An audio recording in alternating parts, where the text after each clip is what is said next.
Hola, buenas tardes. ¿Ya estamos todos ahí?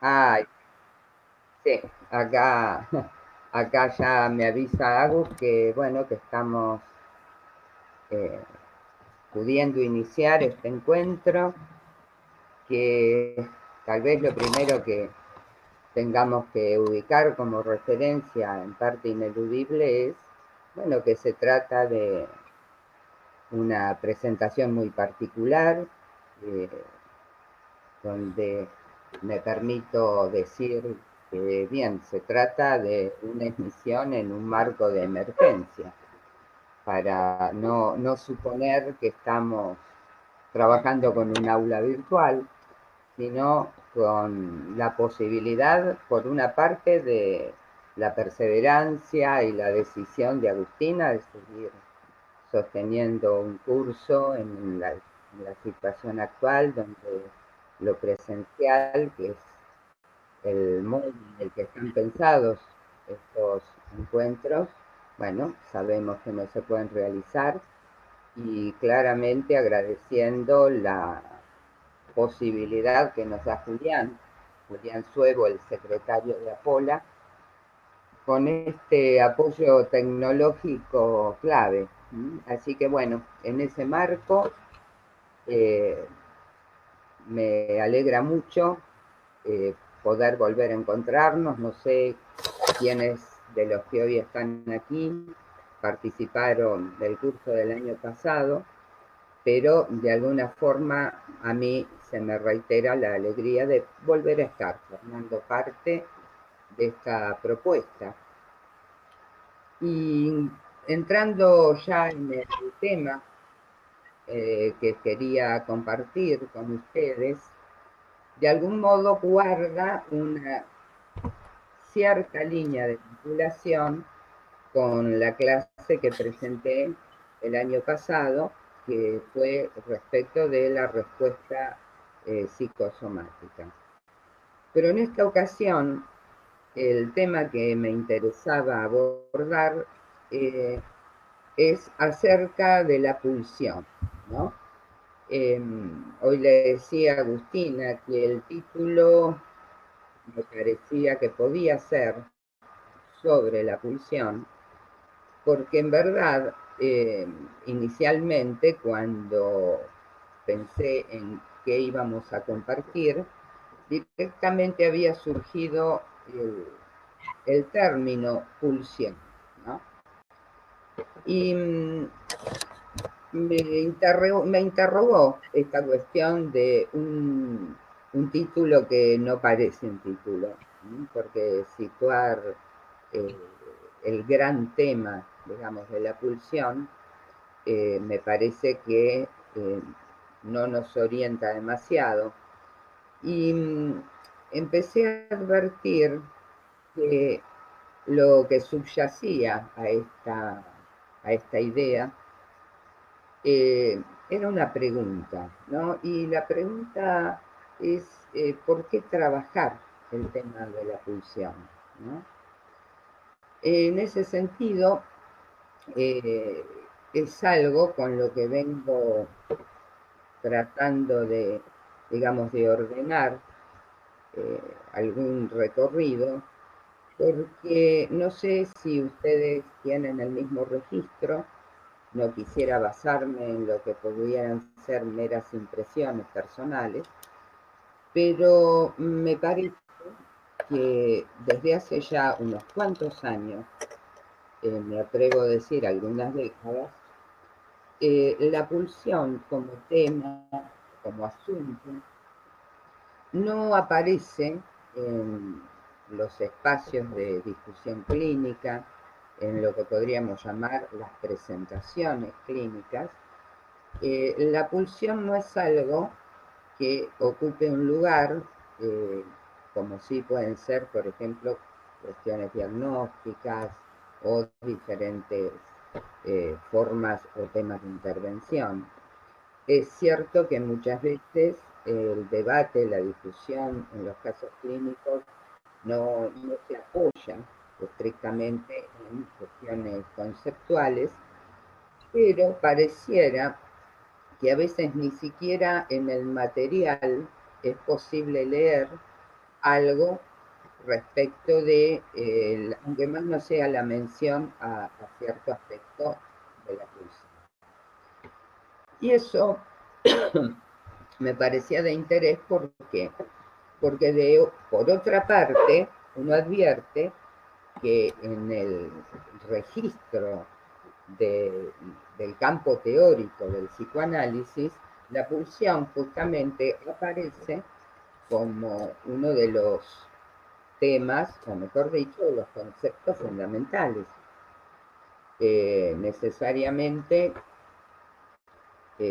tal vez no solo leído en Freud, que él lo presenta como un concepto fundamental, sino que es algo que Lacan también en el seminario 11, justamente el seminario de los 4 conceptos fundamentales, ubica a la pulsión como uno de ellos.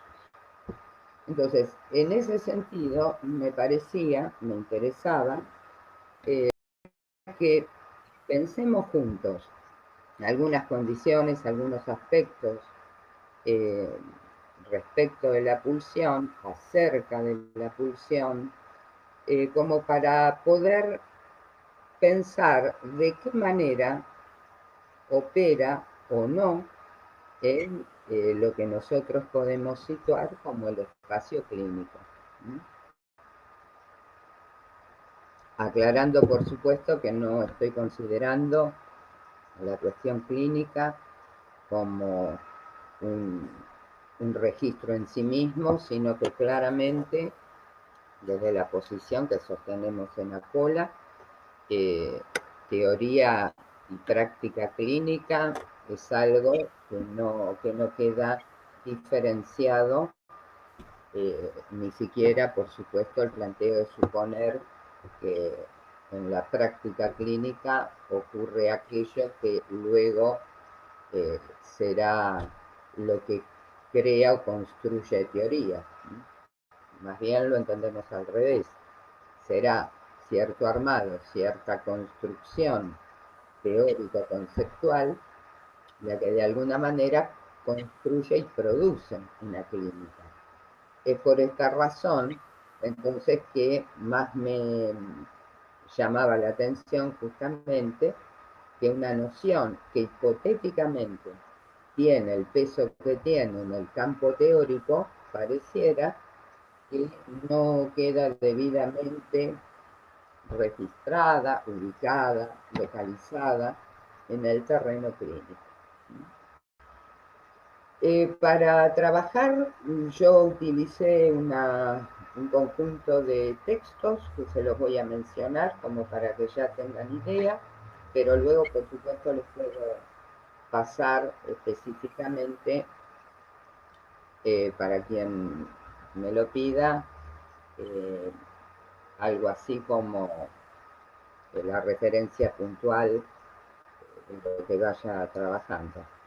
En términos generales, la bibliografía de referencia fue el artículo de Freud, Pulsiones y Destinos de Pulsión, el seminario 11, una clase de Alfredo Edelstein de un seminario internacional dictado en 2017, su versión del sujeto, y una referencia por ahí muy puntual a un trabajo de una psicoanalista francesa, Françoise Samson, llamado Pulsión y Ficción.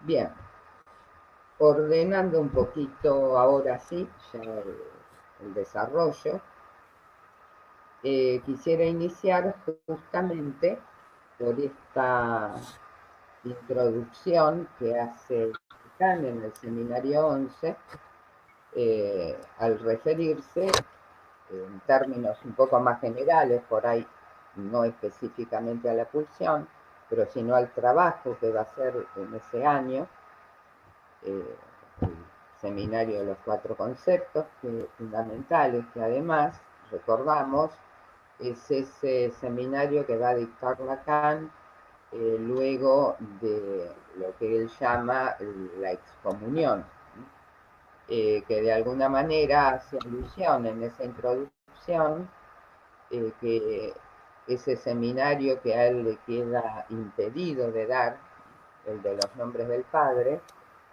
de algún modo él refiere que iba a, a apuntar, a pensar cierta cuestión del origen del psicoanálisis.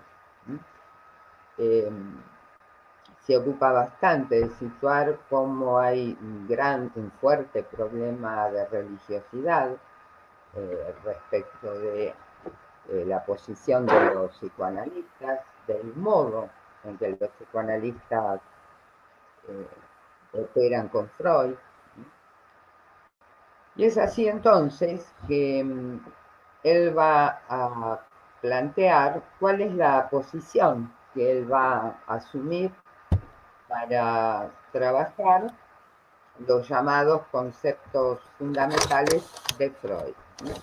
O sea, ya cuando lo que surge es esa pregunta, es esa aclaración por parte de Lacan, uno advierte que tal vez no necesariamente Lacan los establezca como fundamentales, sino que lo que va a ubicar él es la posibilidad, dice, de revisarlos, ¿no? De revisarlos, de volver hacia ellos, pero justamente tal vez tratando de entender y de operar, ¿no? Con esto que Lacan llamó, eh, perdón, que Freud ubicó como conceptos fundamentales.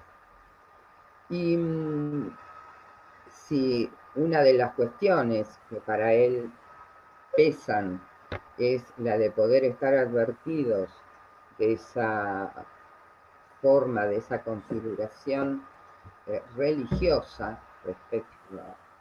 respecto de Freud, claramente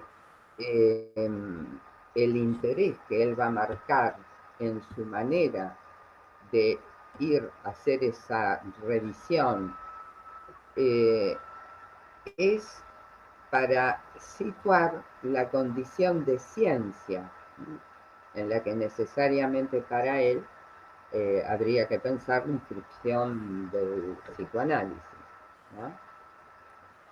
Y ya acá, abriéndonos un poquito del mismo seminario 11, pensándolo en términos más amplios, es verdad que tendríamos que poder acordar que en Freud el planteo del psicoanálisis siempre tiende a sostenerse en una posición relacionada a la ciencia. Claramente acá sabemos que hay que trazar la distinción en el registro epistemológico diferenciable entre Lacan y Freud, ¿no? O sea, si bien para los dos pareciera que el interés es trabajar, inscribir al psicoanálisis en el marco de una ciencia, sus planteos, sus posturas resultan no solo diferentes o diferenciables, sino en términos opositivos, ¿no? Marcan dos direcciones totalmente distintas. Por más que no vamos a profundizar esa cuestión, sí me importa marcar lo que para el tema que luego vamos a seguir pensando, importa distinguir, y es que una forma de pensar esa diferencia en términos epistemológicos es a partir de la noción de real con la que cada uno de ellos opera.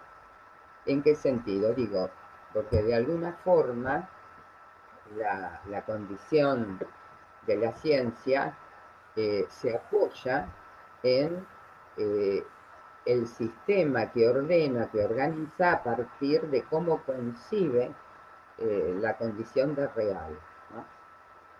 En ese sentido, sabemos que para Freud lo real es de un orden de cierta materialidad sustancial y que está dado como un dato previo al que luego, podríamos decir, se aplica el conocimiento, ¿no? Tiene una existencia en tanto tal, sobre la cual en ese poder avanzar en el conocimiento se pueden establecer conceptos, etcétera, pero que en última instancia hay cuestiones que podrían llegar a tener una condición no abordable y que en tanto tal esa real entonces es inefable. Inefable quiere decir que algo que tiene una existencia no termina de ser abordado porque siempre quedará un resto inaccesible, por ejemplo, a poder inteligirlo o que las palabras puedan nombrarlo. En el caso de Lacan, lo real eh, adquiere el estatuto de lo imposible, ¿no? En ese sentido, esto imposible se define, se establece bajo la lógica y la matemática, ¿no? O sea, el estatuto de lo real para Lacan es concebido con ese estatuto, lógico-matemático. Alguna vez, tratando de encontrar un ejemplo, aparece como una manera de describirlo. Un real sería, por ejemplo, un bípedo de 3 patas, ¿sí? Claramente esto se constituye como una condición de imposibilidad desde el registro eh, lógico-matemático. Pero bien, hemos advertido que esa real eh, no estaría preexistiendo, por ejemplo, el orden significante, sino que en todo caso, como Lacan dice en el seminario 16, hace falta que eso sea dicho para adquirir esa condición, ¿sí? Entonces, en ese sentido, hay algo que en tanto real es imposible de acceder, es imposible, pero no está ligado a una existencia previa, sino que además es posible porque se lo puede decir en tanto tal, en tanto imposibilidad, ¿sí? Bueno, esperemos que esto quede relativamente claro, como para entonces avanzar y apuntar entonces a la cuestión del creer. Creo que pueden ir percibiendo que esta distinción que me parecía importante, fundamental hacer respecto de lo real, alude a que justamente muchas veces tiende a ser escuchado en el psicoanálisis en general que algo del orden de la pulsión tiene que ver con lo real del cuerpo, etcétera, etcétera. Entonces, en ese sentido, cabe entonces tener presente esta distinción que estamos haciendo.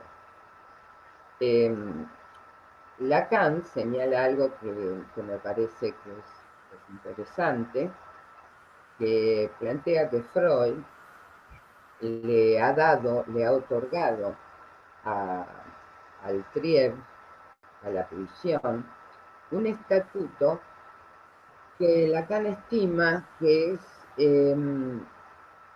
absolutamente específico al psicoanálisis. Es más, él dice que así como la noción de inconsciente quedó en parte muy tomada, muy como muy implicada con la tradición que el término ya tenía, eh, plantea a Lacan que en el caso del triep, de la pulsión, Freud logró establecerla como una noción bien específica del psicoanálisis. En ese sentido, pareciera entonces que esa carga eh, que sí desde el terreno de la filosofía tenía el Trier, no sé, solo pensar en la figura de Nietzsche, en, al menos esos primeros momentos, por ahí al Nietzsche no a un filósofo, el filólogo, que cuando trabaja la tragedia, el nacimiento de la tragedia lo hace en relación a lo que él llama esas dos Triers, ¿no? Lo apolíneo y lo dionisíaco, eh, donde pareciera entonces que esa tradición filosófica quedaría interrumpida en el trabajo que realiza Freud. Sin embargo, si bien Freud lleva al terreno de la ciencia el Trieb, lo hace justamente enmarcado en la disciplina biológica, o sea, es ciencia, pero es ciencia de la biología, eh, articulado con elementos de la energética, del campo de la física, pero en lo que se inscribe en la biología. Y en ese sentido decía que tal vez no queda demasiado desconectado de lo que Nietzsche trabajaba como sus nociones del Trier, porque también en él aparece tanto lo dionisíaco como lo apolíneo, ligado a dos aspectos fisiológicos. Uno es el sueño eh, y, y, el otro, digamos, el dionisíaco, esta condición, digamos, como de una carnalidad en exceso, ¿no? Pero bien, marco de la ciencia, pero que no abandona entonces cierta condición del asunto biológico-fisiológico. En ese sentido, para Lacan, eh, el, el modo en el que va a ir como... ¿Ya está? ¿Listo, Juli? Bueno, muy bien. Bueno, intentamos retomar entonces. eh, Espero que tengamos más suerte. La tecnología hoy no me está acompañando, pero bueno. Eh, decía, decía que para situar esta diferencia en la posición epistemológica eh, y el modo en que Lacan va haciendo como su contrapunto con la posición asumida por Freud, Lacan le va a oponer a la teoría económica energética de Freud la economía política. Y si en el terreno de la física se trata, para Lacan es claramente la cuestión a partir de la teoría de campos, la física relativista y la física cuántica.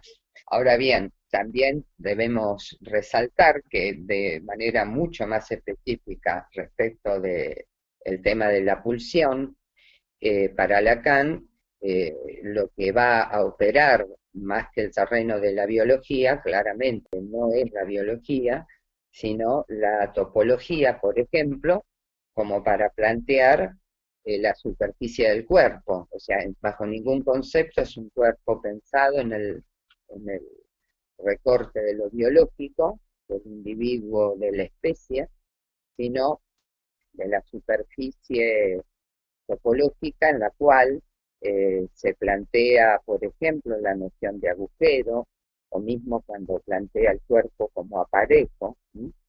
Respecto de eh, orificio, pero situado claramente como agujero. Ahora bien, estábamos marcando que en Freud sí hay el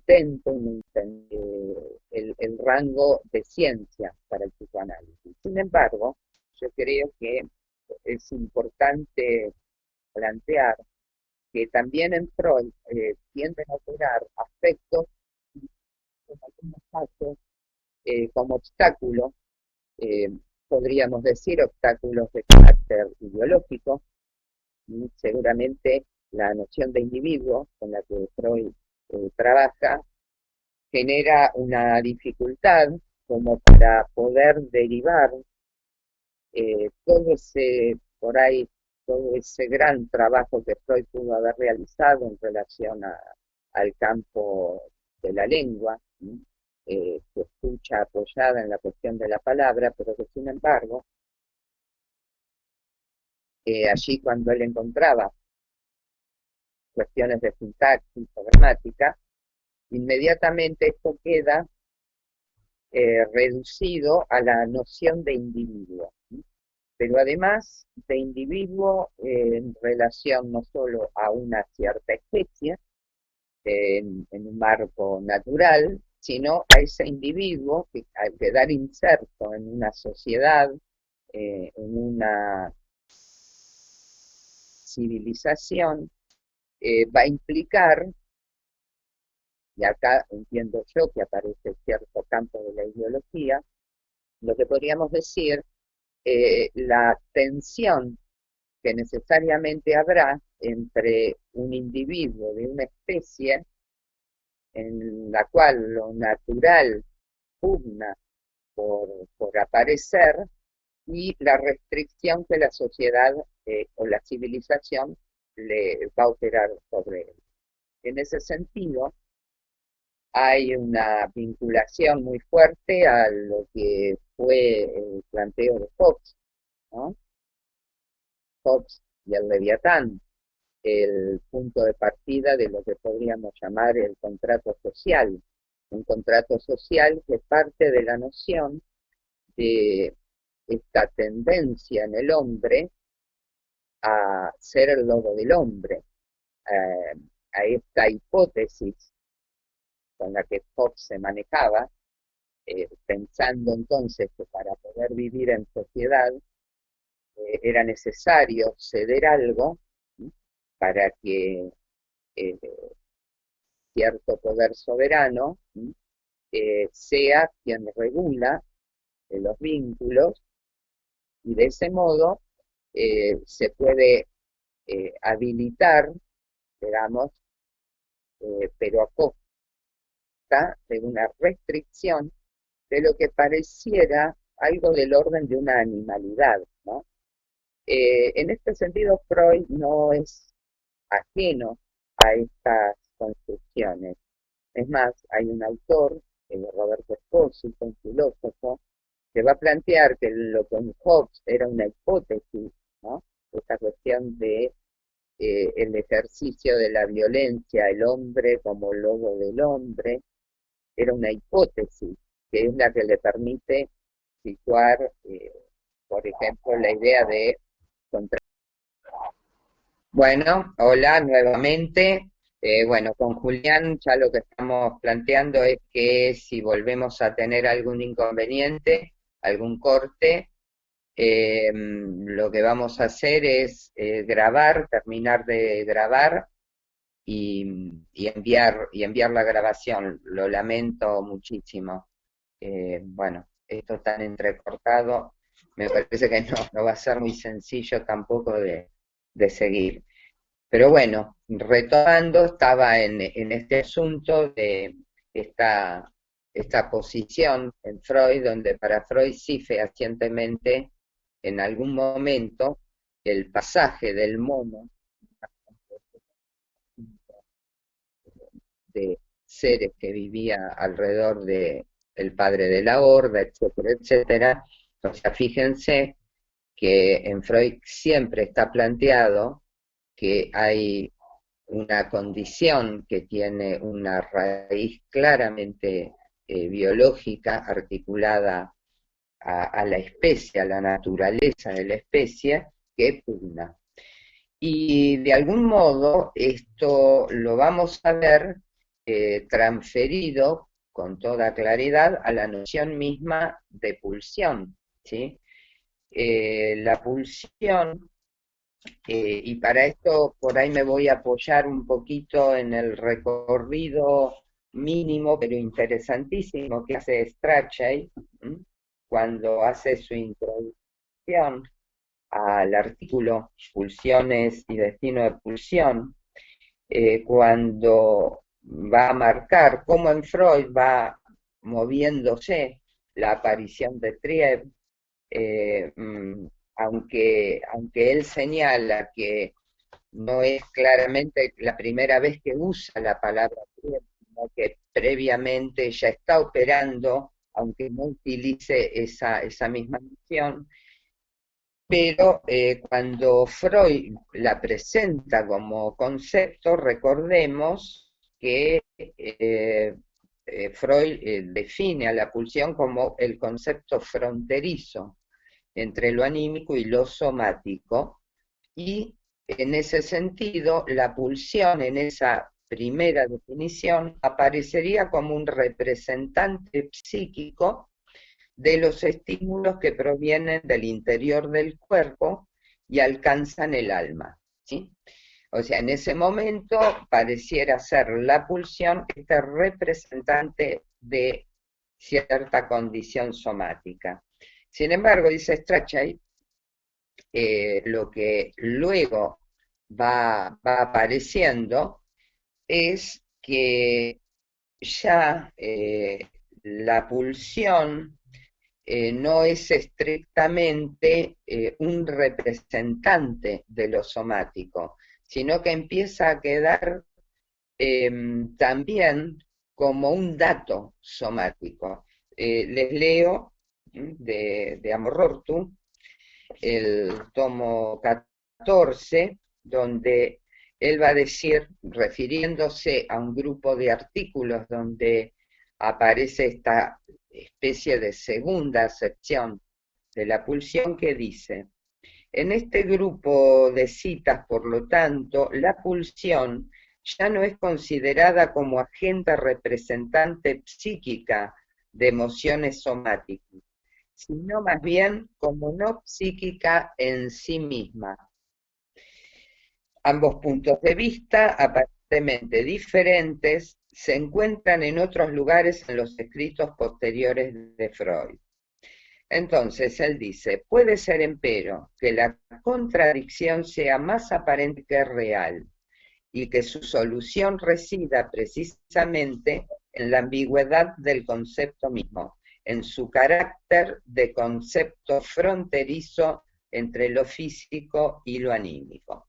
Fíjense lo que está planteando Strachey, que aunque pareciera que habría como una contradicción, porque en un momento aparece la pulsión como el representante que tiene un estatuto psíquico, representante de los estímulos somáticos, lo que va a aparecer, dice él luego, es que no, directamente se trata de algo no psíquico. Y dice, tal vez justamente más que una contradicción, sea esa condición que el mismo Freud le propone a la noción de pulsión como concepto fronterizo.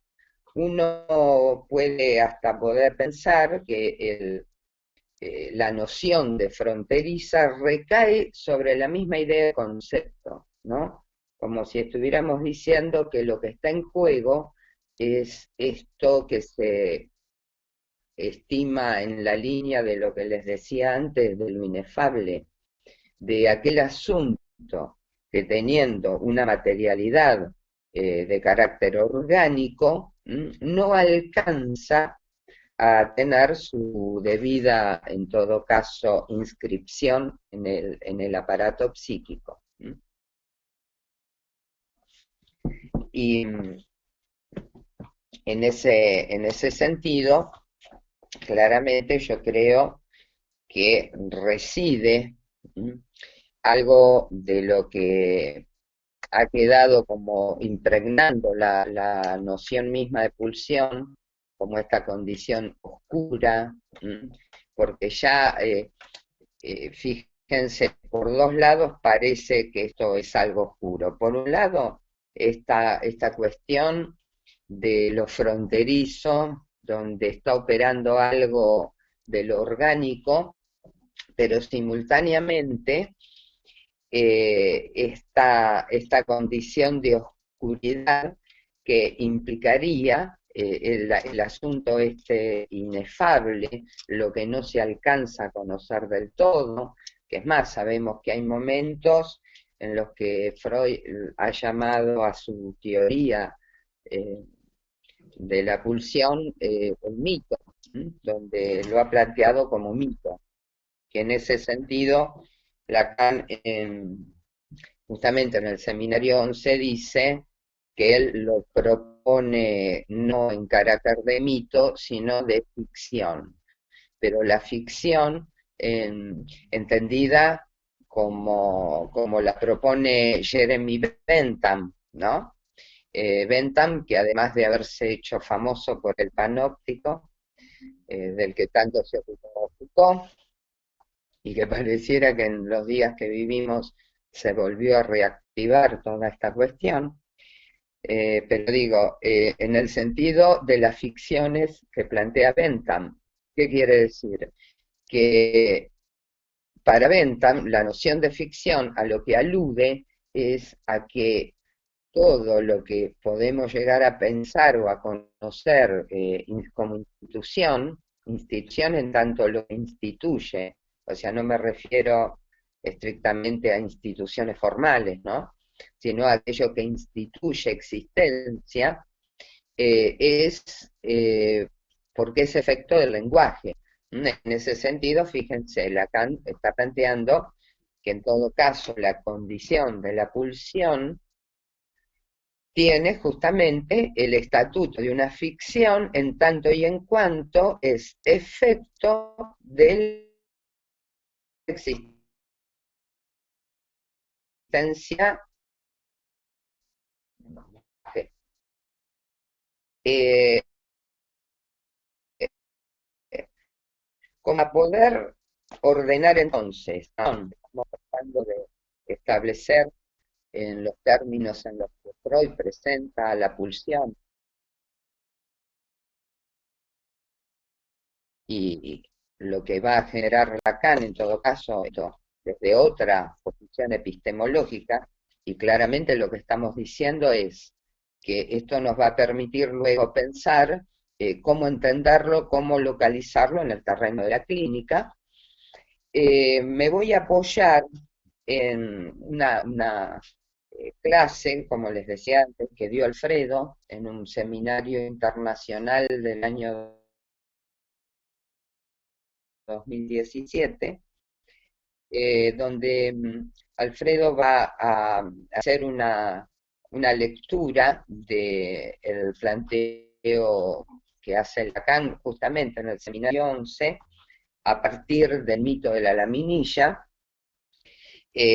para discutir con Freud, o más que discutir, para contraponer, digo, porque si recordamos que en la introducción del seminario 11 lo que Lacan dice es que va a volver sobre estos conceptos para, para revisarlos, por lo tanto pareciera que no es que los da como validados, sino que hay que volver allí, volver no como el retorno a Freud, claramente, sino en esa revisión.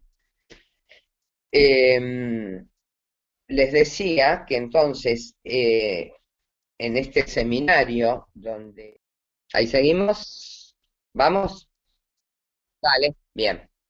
Sí, les decía entonces que iba a presentar en función de lo que Alfredo va organizando, me parece de una manera fantástica, porque logra poner de relieve, por ejemplo, el interés de entender qué implica el mito de la laminilla, que apunta, ¿no?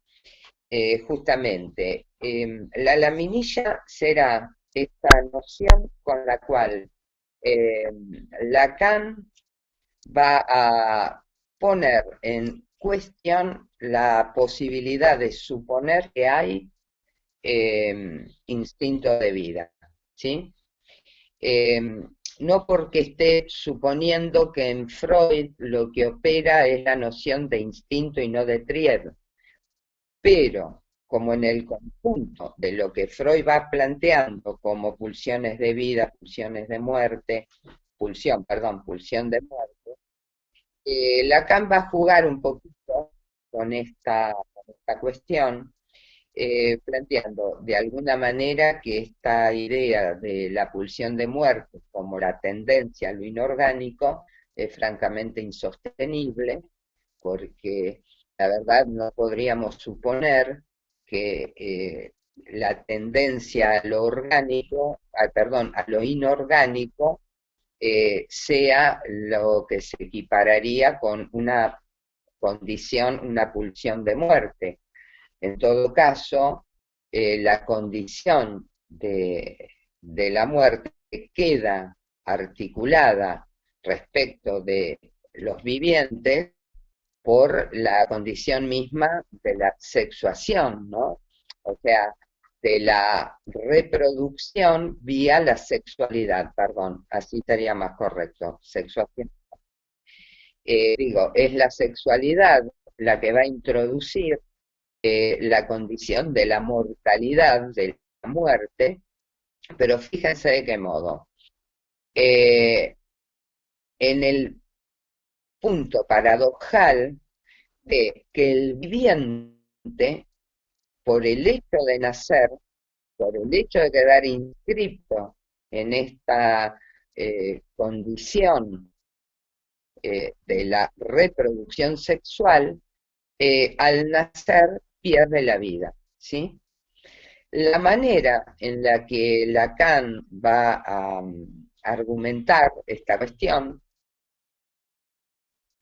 es operando con el mito de la laminilla, que vendría a plantear, eh, digamos, como por empezar, una condición mítica en tanto poder dar cuenta de un origen, pero de un origen que está perdido, ¿sí?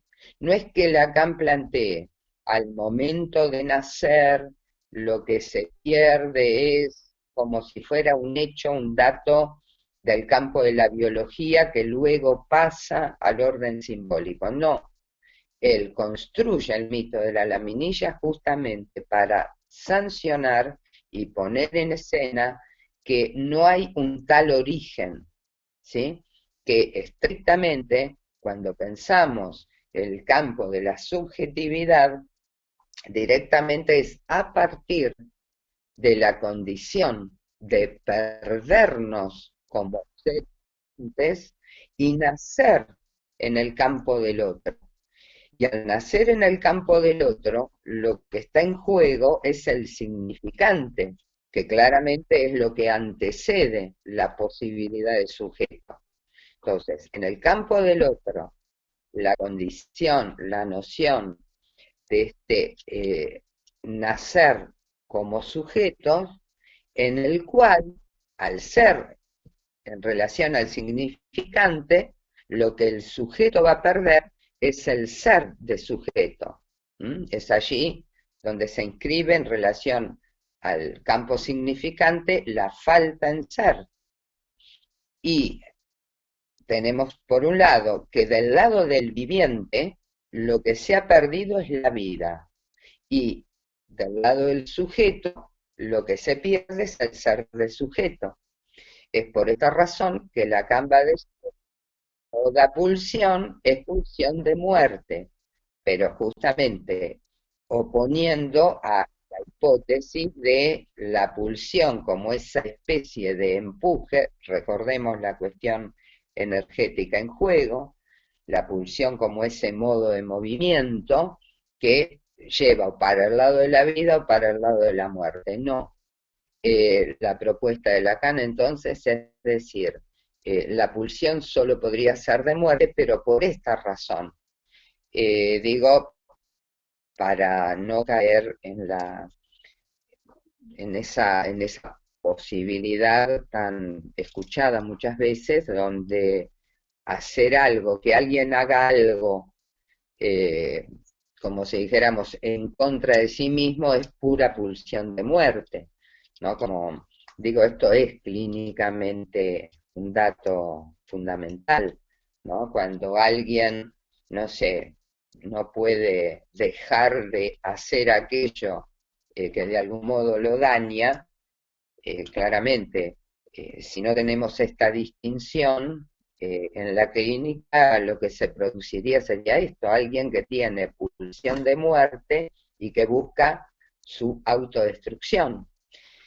Es, cuidado, no digo porque es algo que muchas veces viene dicho por quien nos está consultando, ¿no? Que presenta, no sé, el no poder hacer una dieta y estar engordando más de lo que desearía o pensando que podría enfermarse y que lo plantea justamente o como autoagresión o como lo autodestructivo, por más que no usen la noción pulsión de muerte en el sentido que adquirió como estatuto, ¿no? Dentro del psicoanálisis, lo hace en función de esto, ¿no? Como si eh, se planteara que hay algo que lo lleva a ir en contra de sí mismo y que por supuesto es eh, él o ella misma y que para cómo le genera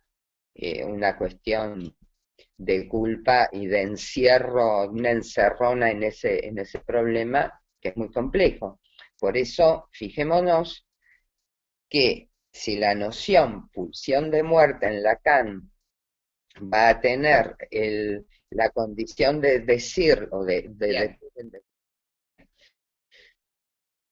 digo, porque perdemos la vida al nacer y por lo tanto es la paradoja de lo viviente, pero, y fundamentalmente, y acá vamos a dar otro paso, porque nacemos como sujetos en el campo del otro, perdemos ser de sujeto, pero es en ese campo del otro donde se produce el objeto, los objetos A, que van a venir a representar la condición de la vida perdida, ¿sí? Pero no la vida perdida como objeto natural, ¿eh? Y que cada objeto A viene a ser como el remedio de ese objeto natural perdido. No, es estrictamente en la condición de advertir que lo que ingresa en el objeto A y su estatuto lógico es la posibilidad del valor. En todo caso, el valor de vida, ¿sí? Que no es lo mismo justamente que la idea de la vida natural, eh, que estamos diciendo, esa quedó perdida, pero quedó perdida en un origen que también está perdido como origen, ¿m? Que entonces lo que sí va a aparecer es el objeto A inscribiendo valor. En ese punto, fíjense que es importantísimo esta, digamos, la existencia de una teoría de valor en el campo de la subjetividad, para pensar la subjetividad, porque si no creo que uno, si no toma esto en cuenta, justamente empieza a advertir que hay posiciones clínicas que más bien tienden justamente como a unos registros melancólicos fenomenales, ¿no? Entonces, en ese sentido, lo que intentamos hacer fue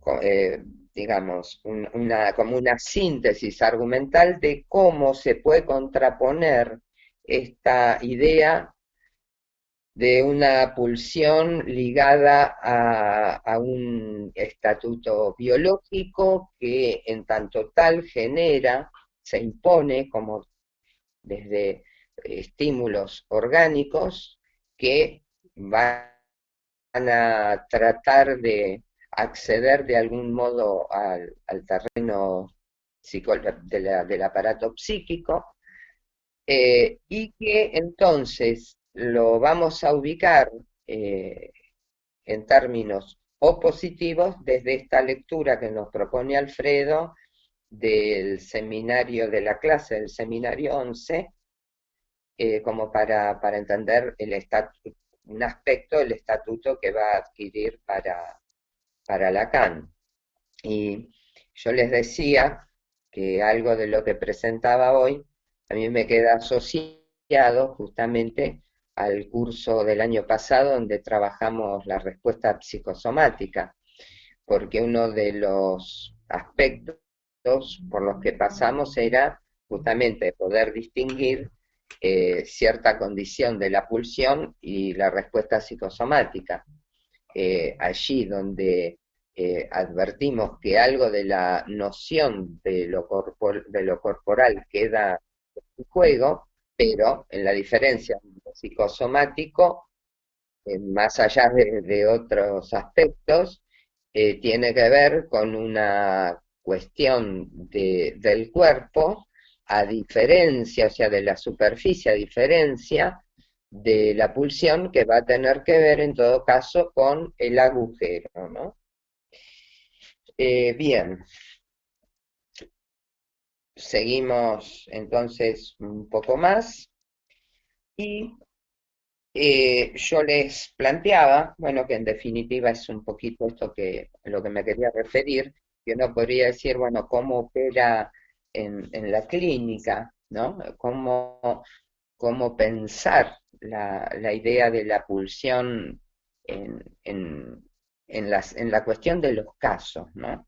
Bueno, un primer dato era un poco este registro donde no es ajena del todo a la cuestión de la respuesta psicosomática, pero guarda, no porque estemos diciendo en la respuesta psicosomática subyace un trasfondo pulsional, ¿no? Por ejemplo, pulsión de muerte en el sentido que adquirió en el freudismo o aún en los post-lacanianos, ¿no?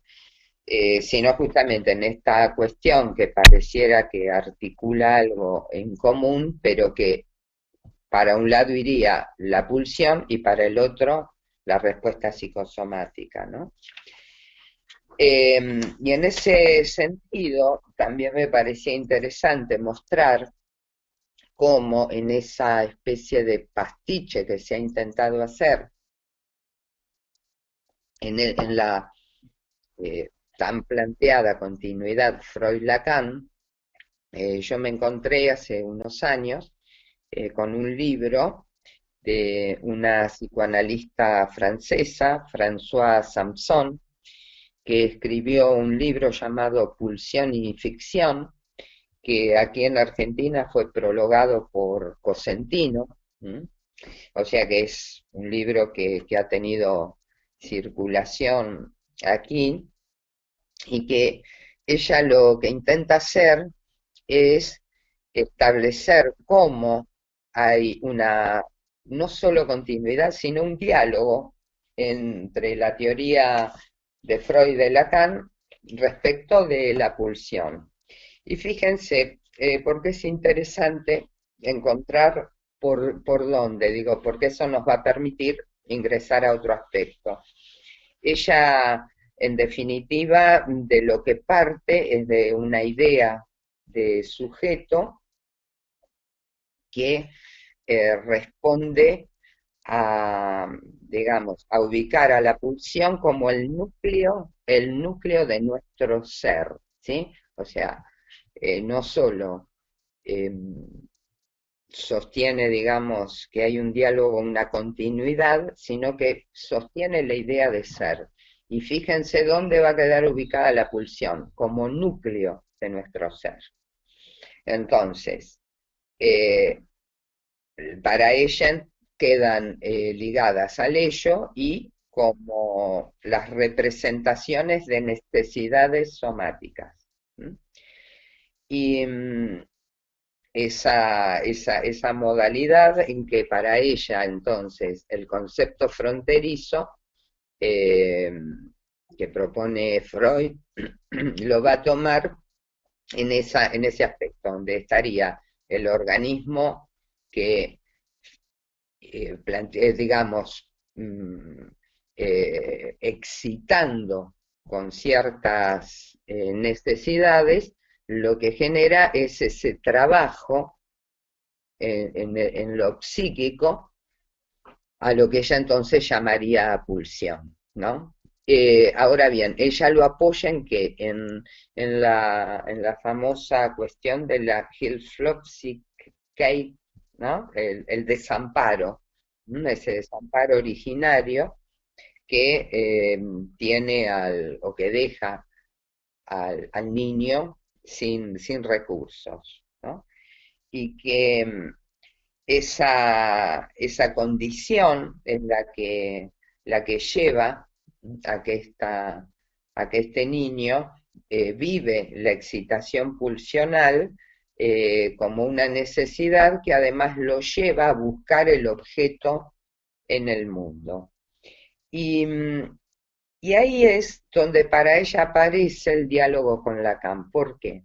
Porque va a decir que entonces el otro va a aparecer como aquel que a lo que va a venir es como a regular esa articulación entre el niño que la excitación interna somática lo hace, lo lleva a, a buscar un objeto en el mundo y que es un objeto que en todo caso no es que está definido como natural, allí no sería así, pero que sí va a representar el objeto natural perdido, y que el otro es este que va a permitir que regule, ¿no? Tanto sea el otro como un padre, una madre, o aún luego el analista, esta figura que hace posible que el niño, digamos, a medida que crece, o ya luego el adulto, pueda tener esa posibilidad de poder regular lo pulsional, ¿no? Y acá volvemos a encontrar esta idea de eh, que no sé, que pareciera que andaríamos buscando satisfacciones pulsionales que tendrían que ver con estas nociones que guarda en Freud. Es verdad que no es que lo podríamos confundir con la función o con una necesidad, pero de alguna manera se diluye esto, porque, bueno, pareciera que hace falta que un otro esté allí como preceptor, algo que se relaciona mucho con la cuestión del acotamiento, ¿no? En la vida pulsional, que luego esto, a partir de Miller, va a quedar claramente del lado de la cuestión del goce, ¿no? El llamado goce. Y como para cerrar este diálogo, yo quiero leer una cita de ella que dice: de esta forma lo humano se teoriza en la disyunción de un conjunto de necesidades biológicas perdidas para el registro subjetivo, pero que son ficcionalizadas en la representación pulsional que tiende a poner en jaque al yo, en la desventura de no ceder a impulsos internos frente a las condiciones exigidas para pertenecer a la sociedad, que por otra parte sería el rescate al desamparo originario. Fíjense que acá ya lo que se establece es como una variante antropológica, ¿no? Es una manera de producir una concepción de sujeto que es bien equiparable a la idea del individuo perteneciente a una especie, que necesita relacionarse con otros individuos, etcétera.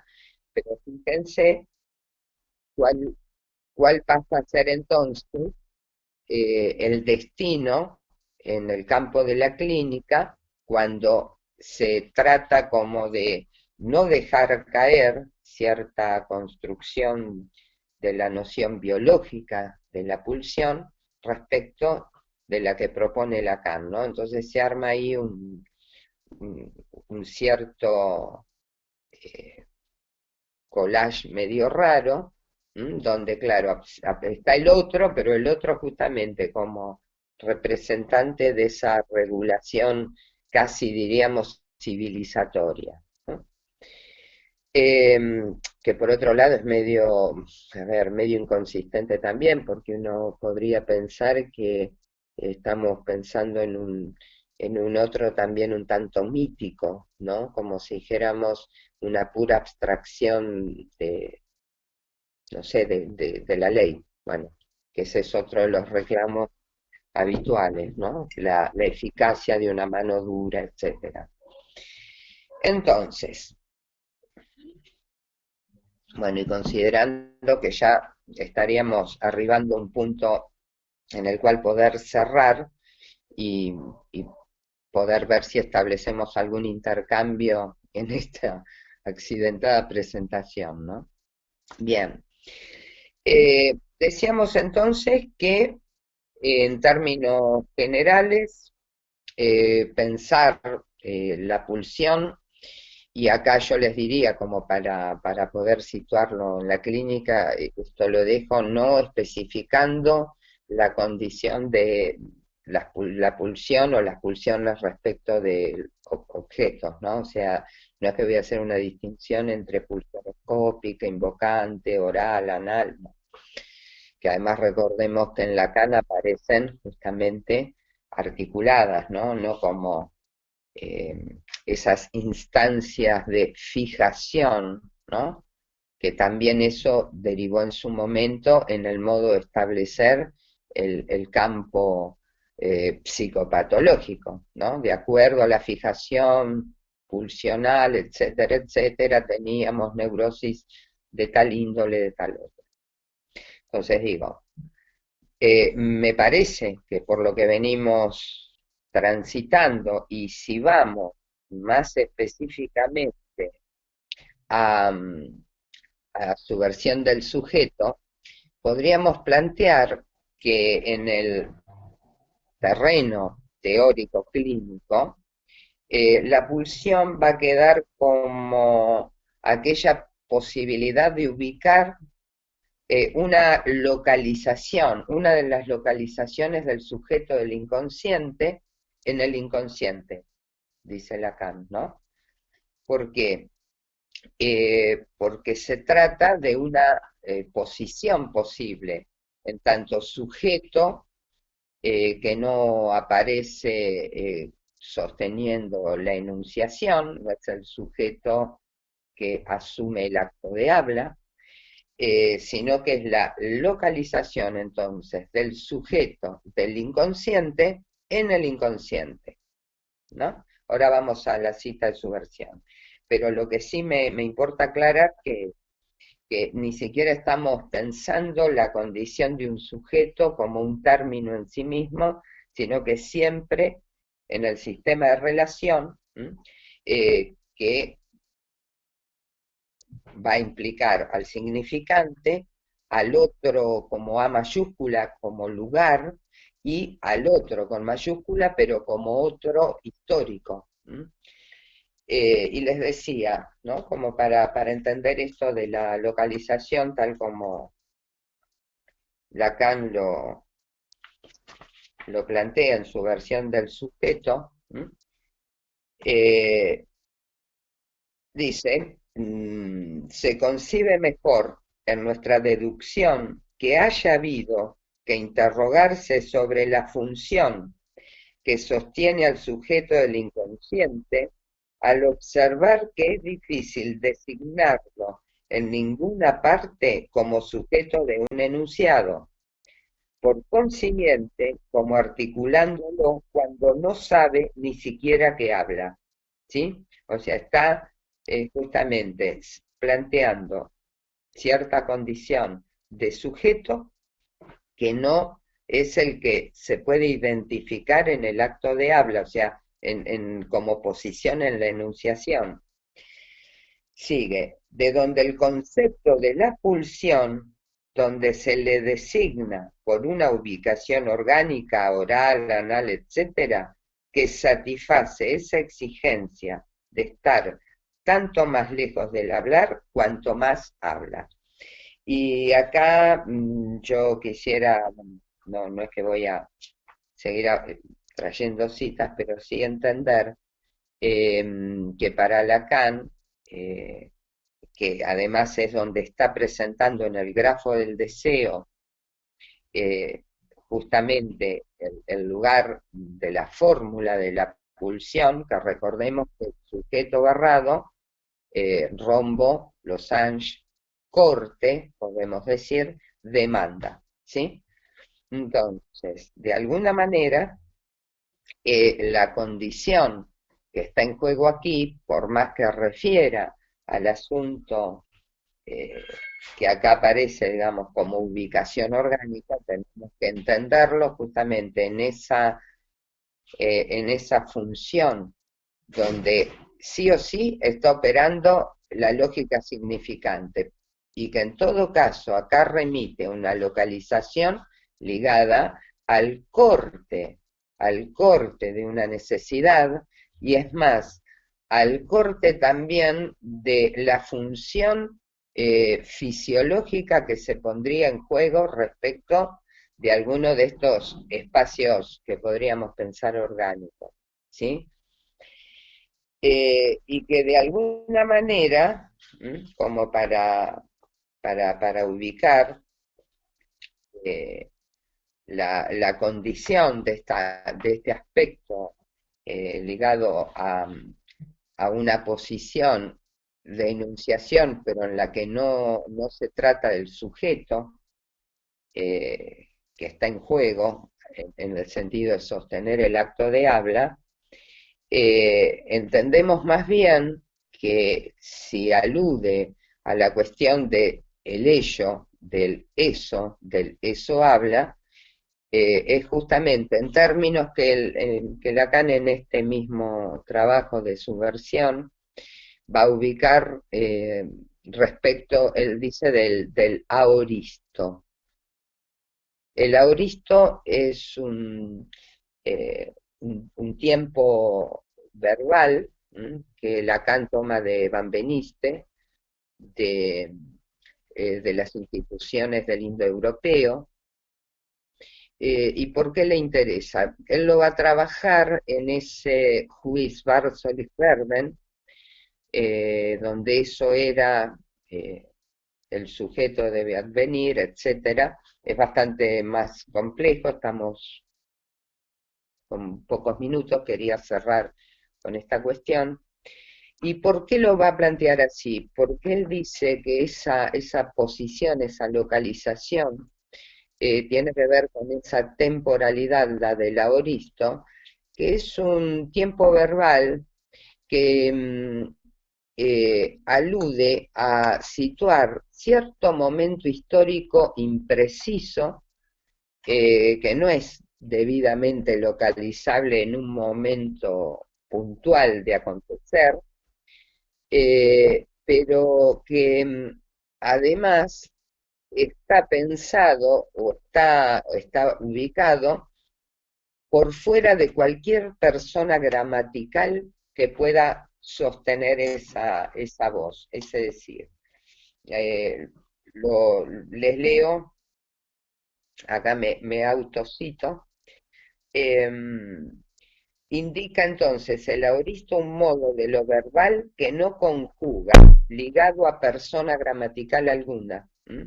Es característico de los discursos históricos en los momentos en los que el relato no se sostiene en personas gramaticales y que se localizan en un tiempo no determinado, ¿sí? Entonces, en este sentido, por un lado, digo, para ya cerrar, esa posibilidad de pensar la pulsión como una localización del sujeto del inconsciente en el inconsciente, me parece que nos da otra pista como para preguntarnos, bueno, de qué manera es que podemos entender o situar la posibilidad en la clínica, esta noción de pulsión, que a veces es más como una sombra, ¿no? Que la posibilidad cierta de poder rescatarlo o poder establecerlo en el caso clínico.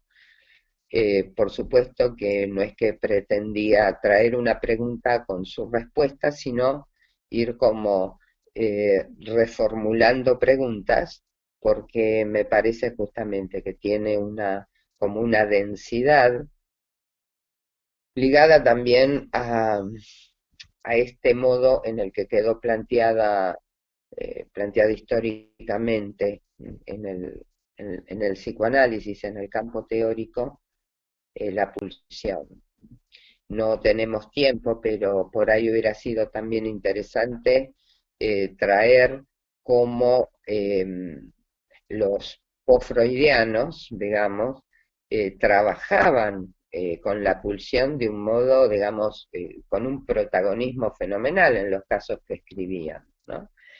Pero bueno, claramente no es que estoy proponiendo recuperar esa modalidad, pero sí preguntarnos entonces si tiene algún valor o no pensar la pulsión en los casos clínicos y en todo caso a partir de qué lógica. Bueno, yo daría por concluida esta accidentada presentación y le voy a pedir a Agustina si hay preguntas, a ver, para poder responder o dialogar, intercambiar, ¿no?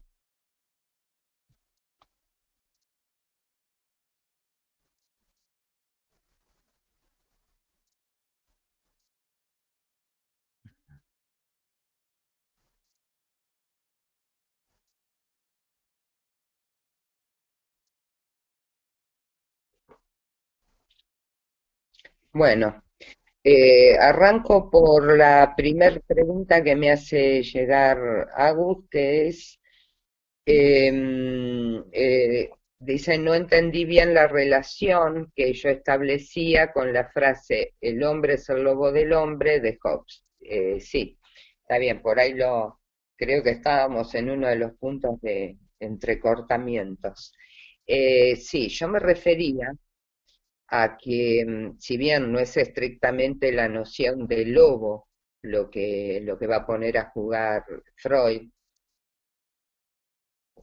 en su famoso mito científico de tótem y tabú, sí la condición de la tensión agresiva o de posible violencia, como si tuviera relación a una especie de sustrato, y lo digo en estos términos, sustratos de cierta animalidad o peligrosidad, ¿no?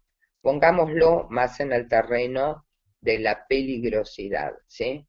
Porque me parece que en Tótem y Tabú no es que Freud diga el mono que todos llevamos dentro podría, etcétera, etcétera, no, no es que dice eso, pero sí la condición de la peligrosidad, ¿no? Como que es algo que sea por la filogénesis o lo que fuere, siempre está allí como posibilidad de irrupción, ¿no? Y en nombre del ajuste social, civilizatorio, es importante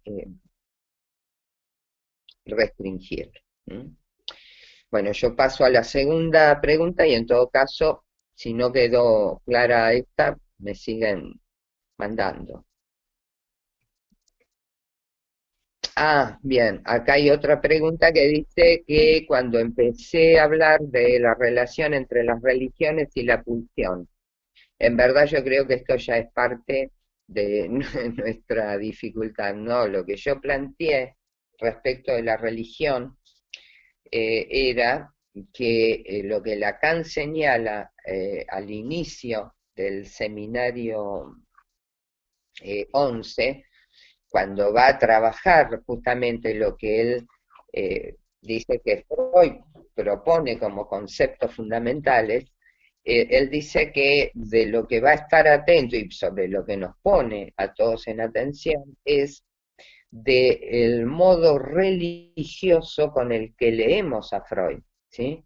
O sea, es a esto a lo que me refería, no a que no estaba ubicando una articulación entre estos dos términos. Luego, otra pregunta que dice, con respecto a la pulsión de muerte, si podría retomar el tema de las presentaciones clínicas de autodestrucción o autoagresión. Bueno, no, a ver, me parece que ahí está el asunto, ¿no? Creo que es una dificultad, creo yo, algo justamente que nos viene más de la ideología que de la condición conceptual en Lacan, que nos llevaría a suponer que algún registro de un hecho, digamos, que implica daño para alguien, sea porque está impulsado por una hipotética pulsión de muerte, que además es bastante difícil de sostenerse del lado de Freud, que habla de la vuelta a lo inorgánico. Digo, como si nosotros tuviéramos un dato previo de inorganicidad, ¿no? Como si dijéramos en nuestra memoria de piedras. No. Se supone entonces que las condiciones, ya sean dañosas para alguien, para ponerlas de algún modo, no las podríamos sostener en términos de auto, ¿sí? No es que estoy diciendo que no debamos trabajar clínicamente cuando alguien, no sé, aparece con hechos que vive además, que registra como dañinos o de daño, pero que lo que tenemos que tener en claro es que no lo podríamos designar como auto, ¿sí? No es autodestrucción, porque la pulsión, ¿no? Porque fíjense, esa es una lógica que se puede pensar en la pulsión de Freud, algo que sale del cuerpo, pega como una vuelta, pero vuelve al individuo.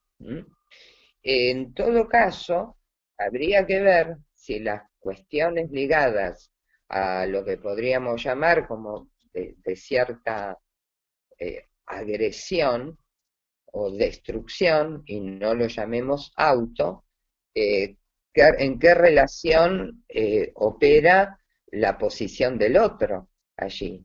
No es que estoy diciendo, no, bueno, él es el padre el que quería agredirlo, destruirlo. No, no lo digo así.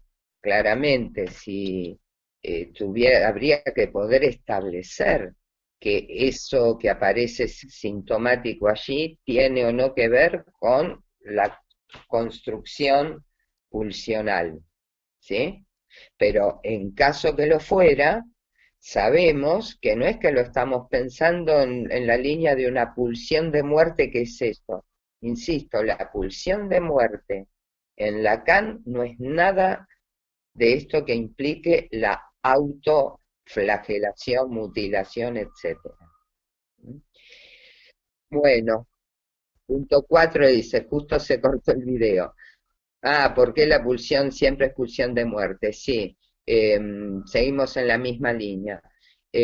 Para Lacan siempre la pulsión es pulsión de muerte en el sentido de que no habría posibilidad de pensar pulsión de vida, porque lo que está diciendo él, que aquello que configura la construcción de la pulsión está ligada a que perdemos la vida eh, por el hecho, o sea, es la paradoja del viviente, ¿no? Para nacer tenemos que perder la vida. Esa laminilla, instinto de vida, vida irreprimible, es lo que queda perdido. lo que se va a perder. Entonces, eso te inscribe y podemos decir que como naces en el campo del sujeto a partir del significante, esa condición de vida perdida aparece representada en los objetos. Entonces, no es que estamos diciendo en un sentido melancólico de la cuestión, la pulsión siempre es pulsión de muerte y te lleva a eso, no. Siempre es pulsión de muerte en tanto y en cuanto la pulsión es posible, en tanto no somos vivientes, ¿sí? Como para decirlo rápidamente, pero no olvidemos que el objeto lo que hace es inscribir valor, valor de vida si ustedes quieren. A ver, 5. Si puedo aclarar la habitual confusión entre la fórmula de la pulsión y de la neurosis, las neurosis de transferencia planteadas por Alfredo. Ok, ahí estamos ya en el libro 2. Y bien, la pulsión, la fórmula de la pulsión que tiene que ver en el sistema de relaciones del grafo del deseo, por ejemplo, que ubica la posición de el sujeto acéfalo de la pulsión, que se relaciona con esto último que estábamos leyendo, como localización del sujeto del inconsciente en el inconsciente, a esto otro donde Alfredo lo que está planteando es que la posición en la cual estaría ingresando alguien en análisis, en posición de neurosis, eh, la fórmula del fantasma no la podríamos escribir como la fórmula de lo que diríamos ya un análisis finalizado, donde hay un sujeto en relación al objeto del deseo, sino que la posición en la que ingresa es el sujeto en relación a la demanda del otro, ¿sí? A una cierta demanda, sin la posibilidad de que luego uno estima que puede acontecer en el análisis, que va a permitir articular con el deseo, ¿sí? Este es el momento en que extraño el pizarrón, miren.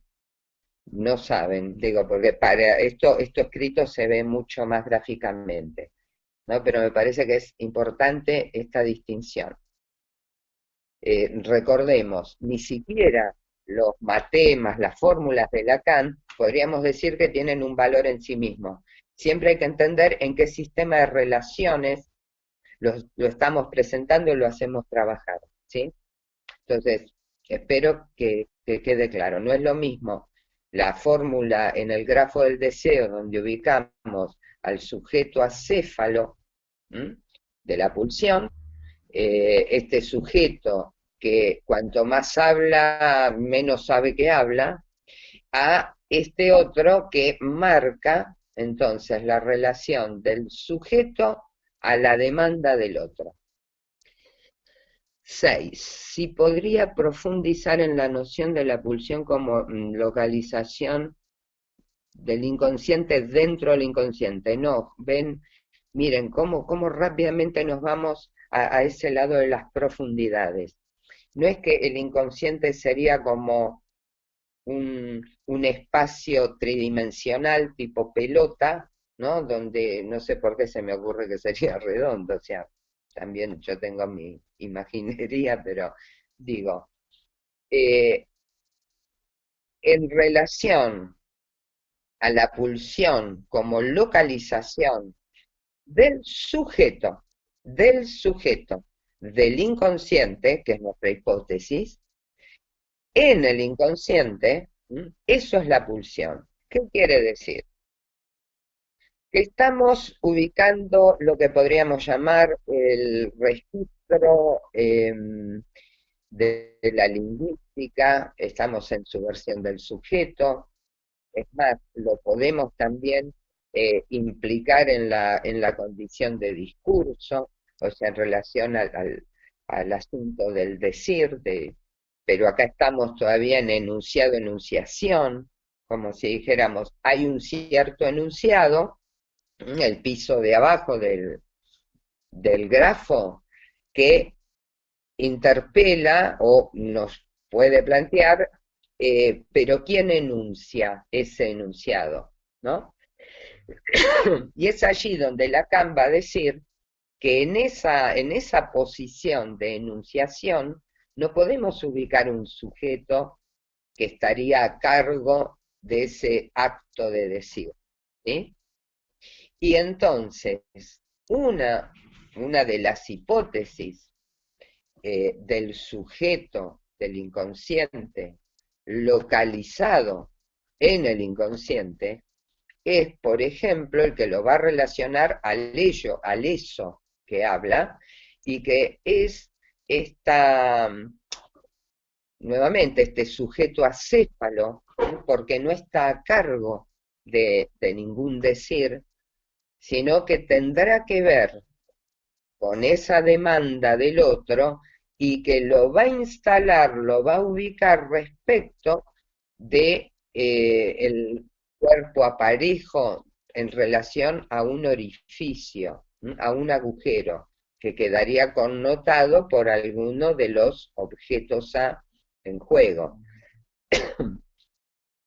Esa sería un poco la idea. Recuérdenlo, localización, pero que tiene que ver con las dos cadenas, ¿se acuerdan? O los dos pisos del grafo. Y estamos diciendo respecto de la enunciación, como lugar en la enunciación. Es allí donde aparecen los shifters, etcétera. Séptimo, ¿qué se entiende por lectura religiosa de Freud? ¿Tiene que ver con la espiritualidad o el adoctrinamiento? Ok. Entiendo que la pregunta refiere a lo que yo decía, que sitúa Lacan al principio del seminario 11, donde dice que los psicoanalistas leen a Freud en términos religiosos. Claramente no creo que tenga que ver con la espiritualidad, sí, con una cuestión de adoctrinamiento, pero digo, en esa línea pensando en la condición de ese padre del psicoanálisis que funcionaría como un padre Dios, ¿no? Donde para colmo una vez decía Alfredo no hace mucho, eh, que algo de este psicoanálisis dicho por Freud que viene a ser como el evangelio, ¿no? La nueva, la buena nueva, que es lo que quiere decir la palabra evangelio, y como que esa es la posición desde la cual se ubican en general, es lo que Lacan va a cuestionar allí, los psicoanalistas. Wow, pregunta 8. Compartir algún ejemplo clínico para pensar la pulsión como posibilidad que ubica al sujeto del inconsciente en el inconsciente. No es sencillo. eh, si pienso en su momento, hace ya unos cuantos años, año 2000, eh, Alfredo propuso, luego de haber concluido un curso de posgrado que había dictado sobre pulsión, él nos planteó allí la posibilidad de pensar la pulsión respiratoria. Y luego esto derivó en un libro en el cual yo lo que presenté es un trabajo que situaba cierta condición, digamos, de la clínica, y era un caso mm, en el cual para, para esta persona se jugaba, claro, estábamos pensando allí el problema de lo respiratorio, ¿no? Con estatuto pulsional. Bueno, había una serie de circunstancias que ponían siempre en escena el problema de eh, el aire, ¿no? Bueno, no, pero la verdad no lo tengo en este momento tan bien armado como para traerlo como ejemplo. Mm, sí. Eh, si les parece, lo retomo de ese libro, lo armo un poquito y me comprometo a mandárselos a través de Agustina. ¿Mm? Em, Acá, la última pregunta que me llega dice si podría comentar sobre la cita, las pulsiones son el eco en el cuerpo del hecho que hay un decir. Sí, basado en el argumento que desarrollé hoy, sí, claramente. Eh, Era parte también de lo que tenía almacenado como lo que iba a plantear, pero bueno, tantos cortes, eh, me pareció que nos comieron algo del tiempo posible. De alguna forma, la posibilidad de lo que veníamos pensando respecto de una pulsión desalojada del espacio de la biología es también la que nos lleva a considerar, que en un momento lo mencioné así muy de refilón, cuál es el estatuto de cuerpo, ¿no? Con el que estaríamos trabajando. Y claramente, ya lo había mencionado, la de la pareja, del seminario 11, etcétera, esta cuestión de orificios. Ahora bien, sin embargo, fíjense que lo que estábamos diciendo respecto de cierta cuestión del orgánico en la cita que les leí de su versión, parece que lleva a considerar la cuestión del cuerpo, que sigue siendo en términos claramente no del cuerpo organismo, no de la biología, pero la cita esta del seminario 23, donde Lacan dice, discutiendo un poco con los ingleses, ¿no? Con los psicoanalistas ingleses a los que trata de filósofos, es una interpretación posible, pero que para erradicar la idea de instinto, que además en eso Lacan es claro, nunca ha dicho que Freud proponga la pulsión como instinto, sí como biología, ¿no? Eh, pero allí Lacan, justamente, lo que va a situar con ese ejemplo es lo que podríamos decir lo que está primero. ¿M? Y lo que está primero es el decir. Hay un decir. ¿M?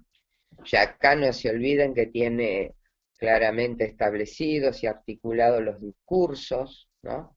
Y por lo tanto el decir no es sencillamente el proferir alguna, no sé, un conjunto de palabras. El decir tiene un estatuto, ¿sí? Que produce y hace y tiene efecto.